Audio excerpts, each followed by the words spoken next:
Welcome back. So today we are tackling a subject that I think is keeping a lot of people up at night. Oh, absolutely. It's definitely the elephant in the room for every parent I know. We're talking about that feeling of, watching this tidal wave approach and trying to decide, do I build a wall or do I teach my kid to surf? That's the perfect metaphor. We are talking, of course, about the dilemma of the decade, artificial intelligence. Yeah, it's everywhere. And honestly, the advice you hear usually falls into two very extreme, very loud camps. Right. You have Camp A, which is the ban it camp, just lock down the Wi-Fi, confiscate the devices, basically pretend it's 1995 until they turn 18. Good luck with that. Right. And then you have Camp B, which is the let it rip approach. The whole, it's the future, resistance is futile, so just let him use it for everything. Yeah, and looking at the stack of research we have today, both of those approaches are just completely missing the mark. Yeah. The ban it camp is, frankly, ignoring reality. The tech isn't going away. But the let it rip camp is ignoring the risk. And I don't just mean the risk of a kid seeing something inappropriate online. Right. The research we're looking at today suggests the risk is actually physiological. It's about how the brain wires itself. Exactly. So the mission for this deep dive is to explore what you could call a third way. It's not about loving the tech or hating the tech. It's about a very specific skill called AI output verification. Yes. And before you tune out, thinking that sounds like some dry technical manual, stay with us because we have some data today that is frankly startling about what AI does to our brains when we use it the wrong way. It really is. We're going to look at some numbers that are a little bit scary specifically regarding our critical thinking skills. But we're also going to look at the flip side. The payoff. Exactly. The massive economic upside for the kids who actually get this right. Yeah, and I want to tease these numbers right up front because they absolutely blew my mind.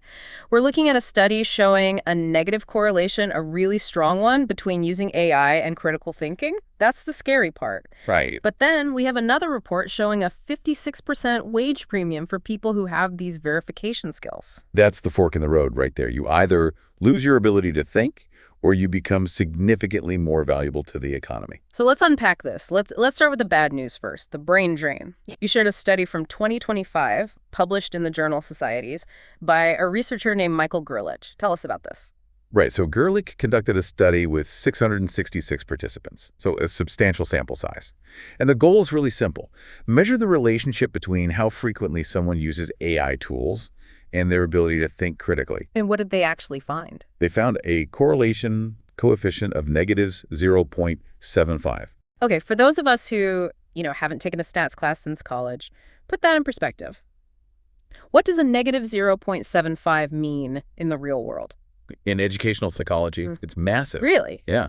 A correlation of 1.0 would mean two things move perfectly in sync.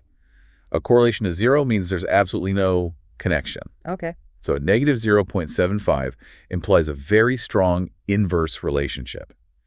Essentially, the data suggests that the more these participants leaned on AI to handle their cognitive tasks, the significantly less capable they became at performing those tasks themselves. That's terrifying. It sounds like use it or lose it, but for your brain. Exactly. But is it just that lazy people use AI? Or is the AI actually making them lazy? Well, that's the classic correlation versus causation question. But Gerlich points to a specific mechanism that explains it called cognitive offloading. Cognitive offloading? Yes. Think about it this way. The brain is an efficiency machine. It really wants to conserve energy. So if it finds a tool that can do the heavy lifting, it stops allocating resources to that skill. Like long division. Or phone numbers. Do you remember your best friend's phone number from when you were 10? Oh, absolutely. I can still dial it in my head right now. Right. Do you know your best friend's phone number now? I have to look at my contacts. I have absolutely no idea. Exactly, because you offloaded that memory task to your phone, and generally we accept that trade-off, right? You don't need to navigate by the stars anymore because you have GPS. Precisely. But the danger Gerlich highlights, and this is the crucial part, is that AI is very different from a contact list or a calculator. How so? Because if I use a calculator, I might forget how to do long division, but I still get the right answer. Right, because a calculator is deterministic. If you type 2 plus 2, it gives you 4. Every single time. It doesn't have a bad day. It doesn't make things up. Okay. But large language models, the tech behind ChatGPT and Claude, they are probabilistic. Probabilistic, meaning they're just guessing. They're predicting the next likely word in a sentence. They aren't accessing some locked database of absolute truth. They're accessing a database of what sounds plausible. Oh, wow. So if you offload your thinking to a calculator, you get the right answer. If you offload your thinking to an AI, you get a plausible answer that might actually be a complete fabrication. And that creates a very specific high-stakes risk profile. It does. If you rely on GPS, you might lose your organic sense of direction, but the GPS rarely drives you off a cliff on purpose. With AI, you are outsourcing your thinking to an unreliable narrator. You're flying blind with a co-pilot who hallucinates. Yes. A charming, highly authoritative co-pilot who sounds like a Harvard professor but sometimes just makes things up entirely. Yeah. And Gerlich's point is, if you have offloaded the thinking to the machine, you no longer have the cognitive skills to check if the machine is lying to you. That is the nightmare scenario. You're dependent on a tool that requires strict supervision. Precisely at the moment, you're losing the ability to supervise it. Yeah. So this brings us to the nuance here. Because obviously, we aren't going to just stop using computers. The cat is completely out of the bag. But you brought up another paper that suggests not all thinking is the same. This one was from Shana Gonsalves. Yes, from King's College London, published in the Journal of Marketing Education. And this is really the key to solving that brain drain problem we just talked about. Okay. Gonsalves distinguishes between two different types of critical thinking. And frankly, most AI literacy courses today only teach the first one. Which is? Critical thinking for the assignment. Okay, define that for us. That's using your brain to analyze information, synthesize it, and get the job done. It's what schools have always taught. Write an essay on the Civil War. Right. You use your critical thinking to structure the essay. Maybe you use AI to generate some ideas or build an outline. You're using the tool to accomplish the goal. Okay, that sounds positive. We want kids to be able to do this. It is positive, but it's incomplete. Because the second type, which is the missing link right now, is critical thinking toward the AI. Toward the AI. Yes. This is the interrogation phase. It's not, how do I use this tool to write my essay? It is this output actually true? How do I know? What biases are baked into this? What assumptions is this machine making? So it's the audit. It's stepping back and looking at the machine itself. Exactly. Researchers call it metacognitive oversight. It's the ability to step completely outside of the process and evaluate the tool you are relying on. And this is where the massive gap lies. Right. Because kids are learning how to prompt. They're learning how to get the output they want. They are becoming excellent operators. Write me a poem in the style of Shakespeare, solve this complex equation. But they aren't learning how to spot when the AI is confidently wrong. So we're teaching them to be operators, but not auditors. Perfectly put. And in a world of cognitive offloading, if you are just an operator, you are incredibly vulnerable. If you are an auditor, you are valuable. And that value isn't just theoretical. This is where we get to the part that really hits the wallet. Because I think a lot of parents worry that if they don't let their kids use AI constantly, they're going to fall behind in the job market. Sure. But the data you pulled from PwC suggests it's a bit more complex than that. Much more complex. This is from the 2025 Global AI Jobs Barometer. And the numbers are just staggering.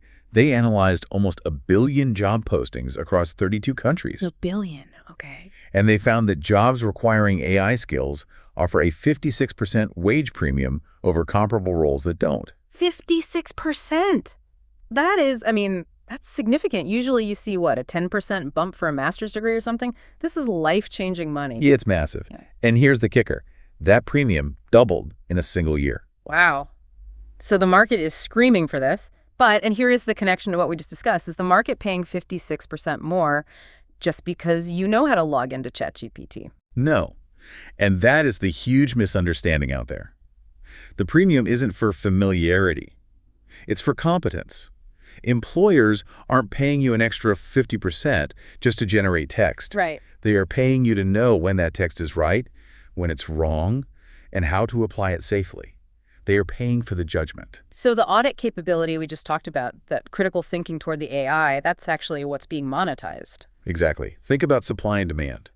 If everyone can generate the same email or the same code snippet in 5 seconds, the value of generating it drops to zero. It's a commodity at that point. Exactly. Yeah. The value shifts entirely to the person who can look at that code and say, wait, this security protocol is hallucinated, or this legal citation doesn't even exist. That makes total sense. Yeah. If the machine does the actual typing, the human gets paid for the quality control. Correct. So families that are focusing on building that competence, which is verification, are the ones positioning their kids for that premium. The families that are just focusing on usage might be setting their kids up for the cognitive offloading trap we talked about earlier. So naturally, the next question is, why aren't schools teaching this? I mean, if the wage premium is that high and the risk to the brain is that high, shouldn't this be class number one? It absolutely should be. But schools are big ships, and they turn very slowly. The data here is pretty stark. What are we looking at? A RAND Corporation survey found that only 45% of principals report having any AI policies at all. Not good ones, just any. Less than half? And it gets worse when you ask the teachers. A Gallup and Walton Family Foundation survey found that only 19% of teachers say their school has a meaningful policy. 19%. So 80% of teachers are basically just winging it. Essentially, yes. And the policies that do exist, they aren't usually about how to verify output. They are about academic integrity. They're about not cheating. Right. It's policing, not teaching. Exactly. Most schools are still playing defense. They are trying to stop kids from using AI to write papers. Oh. They haven't pivoted to playing offense yet, which is teaching kids how to evaluate the AI they're inevitably going to use. You know, it's easy to get frustrated with the education system here, but I actually see this as a huge opportunity for parents. Oh, so? Well, if the schools are stuck in bureaucracy, the parents can move fast. You don't need a school board meeting to change the conversation at your dinner table.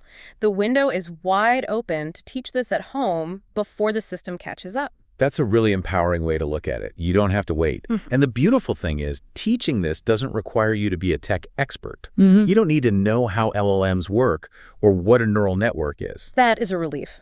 So let's get practical. If I'm a parent and I want to teach this verification skill, this critical thinking toward the AI, how do I actually do it? It all comes down to habit formation, and specifically 3 core questions. These are questions your child should learn to ask of AI, but really they apply to any sorts of information. Okay, let's hear them. Question number 1. Question 1 is, how do they know? Simple enough. What's the source? Right. But it's tricky with AI. If ChatGPT says the French Revolution started in 1789, the question is, where is that coming from? What is the basis of that claim? And often, the AI won't even tell you. It's getting a little better, but frequently it won't. And that is the lesson. If the machine cannot tell you how it knows, you shouldn't trust that it does know. It's treating the AI like a person who just walked up to you on the street. Right. If a stranger told you the bank is giving away free money, you'd ask, says who? Exactly. We accept authority from the chatbot interface that we would never accept from a stranger. Okay, question 2. Can I verify this somewhere else? The second opinion. Lateral reading. Independent confirmation. If AI gives you a fact, can you find that exact same fact in a textbook, in a news article, on a government website? If the AI is the only thing saying it, that's a massive red flag. Makes sense. And question 3? This is my favorite one because it teaches decision-making. What would happen if this were wrong? Oh, that's good. That's risk assessment. Exactly. If you're asking AI for a cookie recipe and it's wrong, the cost is bad cookies. Who cares? Right. But if you're asking AI for a medical interaction or a legal precedent or a historical fact for a final grade, The cost of error is huge. and understanding that difference is a key part of AI literacy. Not every output needs a forensic audit, but you need to know when it matters. We need to teach kids to assess the risk. Is this a low-stakes query or a high-stakes query? You know what strikes me about these questions? How do they know? Can I verify this? What if it's wrong? These aren't new questions at all. Not at all. These are the exact questions a historian asks when they look at a letter. These are the questions a lawyer asks a witness. Or a scientist asks about a new study. These are the foundational tools of truth-seeking. AI just makes them more urgent because it sounds so incredibly authoritative. It speaks in this confident, neutral tone that completely bypasses our normal skepticism. We need these questions to put the skepticism back in. So we've got the theory, we've got the questions. Now I want to give the listener something they can literally do tonight. You mentioned a game. Yes. The how do you know game. I love games. How do we play? It's incredibly simple. You do it at the dinner table. No screens required at all. You, the parent, make a claim. Something that sounds plausible, maybe something a kid would believe, but it's questionable or even totally false. Give me an example. You could say, did you know that sharks die if they stop swimming? It's a common myth. Or, I heard that chocolate milk comes from brown cows. Or, the average person swallows 8 spiders a year in their sleep. The classic spotter myth. Okay, so I say this at dinner, then what? Then you ask the magic question. Yeah. How do you know if that's true? And then you just wait. You wait and you Yeah. watch their process. That is the goal. You aren't looking for them to yell fake news immediately. You want to see, do they just accept it because you, the adult, said it? Right, because kids are trained to believe adults. Teacher says X, so X is true. Exactly. And AI exploits that compliance reflex because it sounds like an adult. We need to replace compliance with curiosity. You want them to ask, who told you that? Or, does a scientist actually say that? Or, that sounds fake because I've seen a shark sleeping. So the win condition isn't getting the right answer. It's showing the work. It's the pushback. Exactly. You are trying to break the reflex of automatic acceptance. You want to trigger that little pause in their brain where they go, wait a minute, let me check that. And I love the idea that the parent shifts from being the source of truth to the guide to truth. That is the exact role we have to play in the AI age. We can't be the encyclopedia anymore. The phone is the encyclopedia. We have to be the editor. And if you do this enough times, It becomes muscle memory. It becomes a reflex. So fast forward 10 years. Your kid is 19. They are in college. And ChatGPT writes a paragraph for their term paper. That reflex kicks in. They don't just copy-paste. They think, how do I know this is true? And they verify it. and that is the difference between the student who gets the A and actually learns the material and the student who submits a hallucinated paper and gets in massive trouble. Or the employee who saves the company from a lawsuit versus the one who causes it. It's amazing how it all ties back. That little game at dinner is building the cognitive muscles to prevent the brain drain we talked about at the start. It really is. It's immunizing them against the laziness that AI inherently encourages. So let's recap what we've covered today, because we've gone from some pretty dark stats to a really hopeful game plan. We started with the danger, that negative 0.75 correlation, the idea that if we just let AI do the thinking, our own critical thinking skills atrophy. Right. Cognitive offloading is the enemy here. But then we saw the upside, the 56% wage premium. The economy values people who can verify and audit AI, not just use it. Which means skepticism is a literal career skill. And since schools are struggling to catch up with less than 20% of teachers feeling like they have a meaningful policy, it falls to us, the parents, to teach those three questions. How do they know? Can I verify it? What if it's wrong? And to play the game. Make it fun. Make verification a challenge, not a chore. Before we sign off, I want to leave the listener with one final thought. We spend so much time worrying that AI is going to replace us, that the robots are coming for our jobs. It's the standard fear. Yeah. But looking at all this data, I think the real danger isn't replacement. It's atrophy. The danger isn't that the machine becomes super intelligent. It's that we become subhuman. Oof. That hits hard. If we stop verifying, we stop thinking. The machine doesn't have to be perfect to ruin us. It just has to be convenient enough that we stop trying. Yeah. And that is a choice we make every single time we use the tool. That is something to chew on. The tool is only as good as the user. All right, you have your mission for tonight. Constructively lie to your children, sit down at dinner, drop a questionable fact about sharks or spiders, and ask your kids, how do you know? See if they call you on it.